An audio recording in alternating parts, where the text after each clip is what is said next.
Everyone, welcome back to our YouTube channel अंग्रेजी से हिंदी तक। आज का वीडियो जो है आपके लिए बेहद ही खास होने वाला है। नहीं, कम व्यूज देखकर आपको रुकना नहीं है, क्योंकि ये वीडियो आपके लिए बेहद ही फायदेमंद होने वाली। इससे हम सिर्फ इंग्लिश नहीं सीखने वाले हैं, बल्कि वे हेडलाइंस हैं जो फिलहाल पूरे देश में चर्चा का विषय बनी हुई है। इनसे जुड़े हुए वर्ड मीनिंग सीखना बेहद ही इम्पोर्टेंट हो गया है। इन हेडलाइंस से हम हर वर्ड का मीनिंग जानेंगे और साथ के साथ इंग्लिश से हिंदी में ट्रांसलेट करेंगे। ट्रांसलेशन के साथ ही हम अपनी ग्रामर की प्रैक्टिस करेंगे, यानी कि इनके अंदर यूज हुए टेंस को भी हम देखेंगे। तो कुल मिला के इस छोटे से वीडियो के आपको बहुत सारे फायदे होने वाले हैं। इंग्लिश प्लस न्यूज आप साथ साथ देखने वाले हैं। तो चलिए शुरू करते हैं वीडियो को बिना देरी किए। तो जो हमारी फर्स्ट हेडलाइन यहाँ पर दी गई है, या फिर आप फर्स्ट सेंटेंस इसे कह सकते हैं, इंडिया, यानी कि ये जो न्यूज है इंडिया की है। Protest erupt. प्रोटेस्ट मीन होते हैं विरोध प्रदर्शन। एरप्ट का मीनिंग होता है अचानक से किसी चीज का भड़क उठना या फिर शुरू हो जाना, यानी कि जो प्रदर्शन है वो भड़क उठा। अगेंस्ट।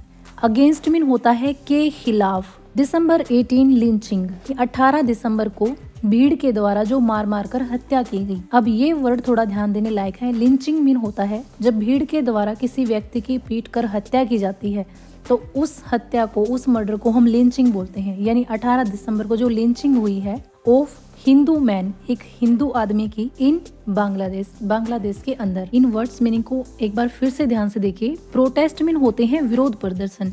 एरप्ट मीन होते हैं भड़क उठना।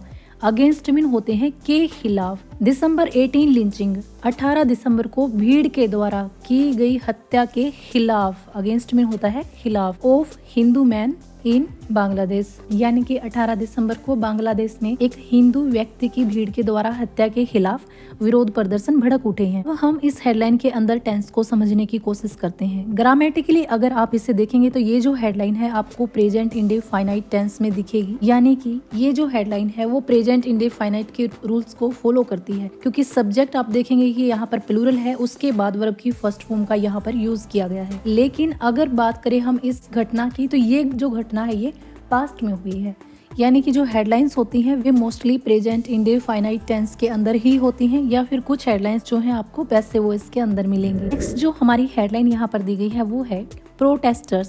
प्रोटेस्टर्स मीन होते हैं प्रदर्शनकारी। जैसे प्रोटेस्ट मीन थे प्रदर्शन, वैसे ही प्रोटेस्टर्स यानी कि प्रदर्शनकारी। Call for. कॉल फॉर जो है एक फ्रेजल वर्ब है जिसका मीनिंग होता है मांग करना। सिक्योरिटी। सिक्योरिटी यानी सुरक्षा की। Of Hindu minority. Minority mean होता है अल्पसंख्यक, यानी वो चीज या वो व्यक्ति जो संख्या में कम हो, उनको हम इंग्लिश में माइनॉरिटी और हिंदी में अल्पसंख्यक बोलते हैं। इन बांग्लादेश, बांग्लादेश के अंदर जो प्रदर्शनकारी हैं इंडिया के अंदर, वो बांग्लादेश में हिंदू अल्पसंख्यकों की, यानी जो हिंदू माइनॉरिटी है उनकी सुरक्षा की मांग कर रहे हैं। इस हेडलाइन के अंदर भी आप ग्रामर को समझने की कोशिश करेंगे तो ये जो हमारी हेडलाइन है आपको इंडेफिनाइट टेंस के अंदर ही लगेगी, लेकिन इसकी हिंदी आप अपने अकॉर्डिंग बना सकते हैं पास्ट के अंदर या फिर प्रेजेंट कॉन्टिन्यूअस टेंस के अंदर, यानी कि मांग की या फिर मांग कर रहे हैं, क्योंकि ये जो न्यूज है अभी ऑन गोइंग है, यानी कि चल रही है। नेक्स्ट जो हमारी हेडलाइन यहाँ पर दी गई है वो है Indian envoy.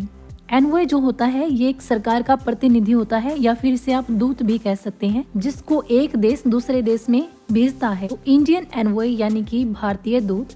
Reviews. Review mean होता है जायजा लेना। रिव्यू के साथ ऐसे लगाया गया है क्योंकि जो हेडलाइन है हमारी ये प्रेजेंट इंडेफिनाइट टेंस के अंदर है। वीजा ऑपरेशंस, जो वीजा के कामकाज हैं उनका जायजा लेता है इन ढाका। ढाका के अंदर, ढाका जो है ये बांग्लादेश की ही राजधानी है। उनके कहने का मतलब है भारतीय दूत ने वीजा के कामकाज का जायजा लिया। आज की हमारी लास्ट हेडलाइन यहाँ पर दी गई है बांग्लादेश फ्रीजेज। अब देखिए, फ्रीज मीन होता है बंद कर देना या फिर रोक देना थोड़े समय के लिए। अगर थोड़े समय के लिए हम किसी चीज को रोकते हैं तो उसके लिए हम फ्रीज वर्ड का यूज करते हैं। फ्रीज के साथ एस लगाया गया है क्योंकि वही लास्ट वाली हेडलाइन का रीजन है कि ये जो हमारी हेडलाइन है प्रेजेंट इंडेफिनाइट टेंस के अंदर ली गई है। Visa services.